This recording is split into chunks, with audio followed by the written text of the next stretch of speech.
Judge Mills, you spent a number of years working as a civil rights attorney in Mississippi and in Cairo, Illinois. I was struck in reading your book how in Mississippi and several states in the South, they doubled down on discrimination after the 1954 Brown versus the Board of Education case. Could you share a little bit about what it was like being a lawyer in that time and place? After Brown versus the Board of Education, the people in Mississippi started a group called the White Citizens Council, which was basically the Klan for professional people. That satisfied them for a while. Then there was the matriculation of James Meredith into Ole Miss in 1962.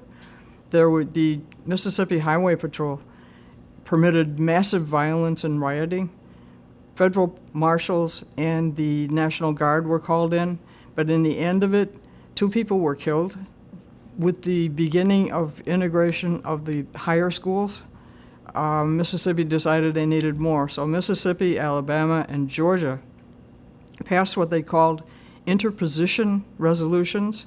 And basically what those resolutions said was that if we have a race case and we lose it in the trial court and we appeal it all the way to the United States Supreme Court and lose there, we still have the right to fight about it in our streets, which of course is against everything lawyers have believed forever. The racism we knew about. I mean, there had been incidents of discrimination, of riots, of mass arrests, of marches, of beatings, of lynchings, of killings. And so we all knew the risk, but it was a vast injustice that we all, me especially, cared about. You worked for the Lawyers Committee for Civil Rights under the law in both Mississippi and in Cairo, Illinois. What was the involvement of President Kennedy in forming that organization? John Fitzgerald Kennedy, president, announced at some point in 1963 that he was committed to national civil rights legislation.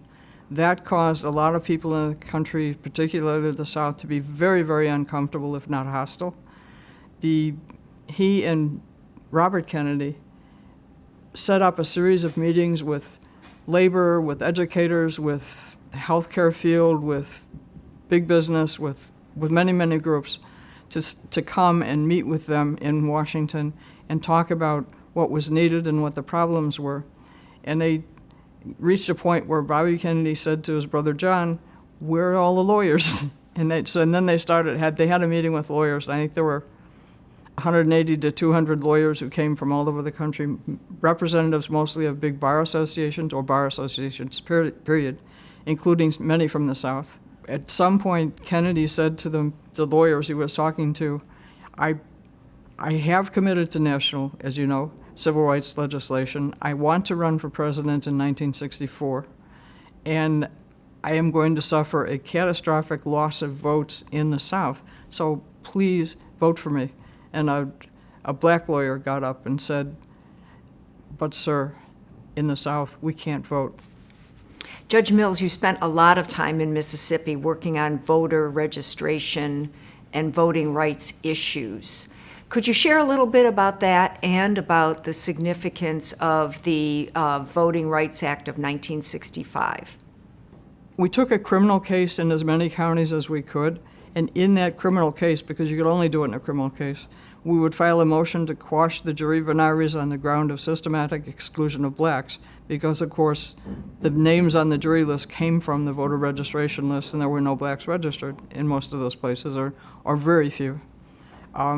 We would invariably lose at the county level. We would appeal those cases to the Mississippi Supreme Court, and that court on those kinds of cases was really quite good, and we won all of those cases, but it was still a very slow process to get those lists really up to any level that made any sense. The Voting Rights Act, if you remember, has its famous Section 5. Section 5 applied to certain states who met certain standards of, or who violated certain standards of discrimination. And it required those states to submit every act relating to voting or practice or procedure relating to voting to the Attorney General in Washington, D.C. for approval before it went into effect. In Mississippi, under state law, the superintendent of education in every county could be elected or appointed at that county's option. The Mississippi legislature passed a new law, amended so that 11 of the counties in Mississippi could only appoint superintendents of education. And those were the 11 counties where it was considered possible to have elected a black superintendent of education. The state of Mississippi did not present that or any other law that it passed relating to elections or voting to the Attorney General in Washington. We filed a lawsuit asking him to, and he still didn't. We were consolidated with 2 other cases, another one from Mississippi from one of the other civil rights offices and another case from Virginia in the Supreme Court. And the Katzenbach case was actually the first case interpreting the act. Ours was the second landmark case interpreting the act. And what they did was find that the Supreme Court raised an issue themselves first. They said, if a state attorney general is supposed to submit a statute to the U.S. Attorney General for review and doesn't, should the proceeding to force him to do that be brought in the state where the law passed, or does it have to be brought in Washington, D.C.? The Justice Department briefed that. They took a long time, as I recall. But the court eventually decided you could file a suit to force him to do that in the state you lived in, which meant that hadn't been the result, it would have been almost impossible to enforce the law by reason of expenses and personnel and everything else. But what they did that made it a landmark case was they defined practice or procedure with respect to voting and the whole language very, very broadly. It included a lot of things, among which were some things that people are now trying to do today, now that Section 5 doesn't govern anybody anymore. Things like gerrymandering and other means of preventing people from electing who they want. Judge Mills, you broke a lot of glass ceilings in your career. You were one of only 5 females in your law school class of 150. You were the first woman ever hired at the prestigious Wall Street law firm, and one of the only female trial attorneys when you were working in Mississippi. What advice would you offer women or underrepresented minorities for succeeding in the still male-dominated legal profession? When they're interviewing, before they're hired by a firm, is ask them what their policies are in a nice way. Ask them, how diverse is your firm? Do you have a diversity policy? Is it your policy to assign new lawyers with other diverse teams of lawyers to work with senior lawyers? Do you have a policy that you can't put everybody with one senior lawyer and leave them there forever and not give them exposure to the other people in the firm? Do you ask your lawyers to give consistent kinds of reviews of lawyers so that you don't have people all over the board making it difficult for those who make decisions about the firm to know, who's doing a great job, who's not? And just asking the questions can be a lot of help, especially in the interview process when the firm is going to know. There are lots of people out here thinking these things. But you can also ask them, as long as you do it positively, after you're there. And there's usually somebody in the firm, senior or otherwise, who you can talk to if you have a problem, in a positive way. Again, not negatively, but in a positive way. You became a judge in the Circuit Court of Cook County in the 1990s and 2000s. Did you like being a judge as opposed to an advocate? I liked being a judge. It was intellectually satisfying. It was nice to hear about both sides of the case and not have to actually represent either one. I enjoyed dealing with young lawyers. I even liked pro se cases. Early on, I sat in the Child Protection Court for some time, and then when I came back, I was supervising judge of the Parentage Court, which now doesn't exist. It got consolidated into the Domestic Relations Division, which it was always a part of, but it never should have been separate. While you were a judge, you started a pilot program in restorative justice as an alternative method of dispute resolution. Can you share a little bit about that method and why you were drawn to it? Restorative justice is a little complicated to explain, but basically it brings people together in a proceeding that's confidential and voluntary. And we use a circle method. It comes from them. The circle belongs to the people in it. There was a lake community in Minnesota, and people had fish houses that they would slide out on the lake in the winter, go fishing, slide them back on the land in the fall, and where they'd sit until the next winter. But one fall, some kids came and trashed about 5 or 6 of them. Juvenile authorities thought that they would like to try the restorative justice process instead of courts. So they talked to the boys and their parents, explained what the process was, what they could expect, and all of them agreed to do that.